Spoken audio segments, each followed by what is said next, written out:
حضرت انس رضی اللہ عنہ سے روایت ہے کہ نبی صلی اللہ علیہ وسلم کے زمانے میں 2 بھائی تھے، ایک ان میں سے نبی صلی اللہ علیہ وسلم کی خدمت میں حاضر رہتا اور آپ سے دین کا علم سیکھتا، دوسرا کاروبار کرتا اور کماتا۔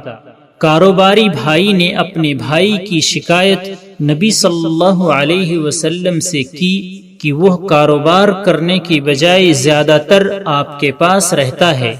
آپ نے فرمایا، تمہیں کیا معلوم، شاید تمہیں روزی اس کی وجہ سے ہی ملتی ہو۔ اسے ترمذی نے صحیح سند کے ساتھ شرط مسلم پر روایت کیا ہے۔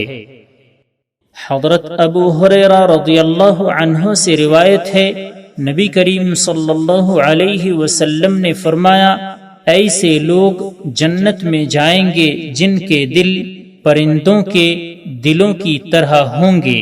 روایت کیا اس کو مسلم نے۔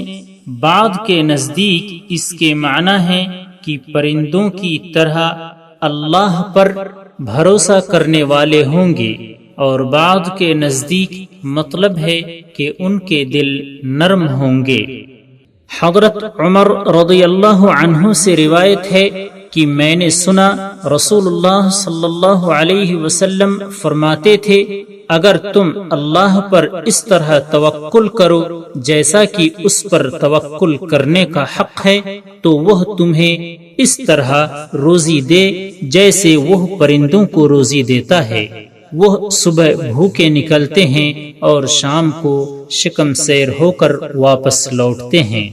اسے ترمذی نے روایت کیا اور کہا یہ حدیث حسن ہے۔ سبسکرائب کیجئے ہمارے چینل اور دبائیے بیل کا آئیکن تاکہ آپ کو ریگولر نوٹیفیکیشن اپڈیٹس مل سکے۔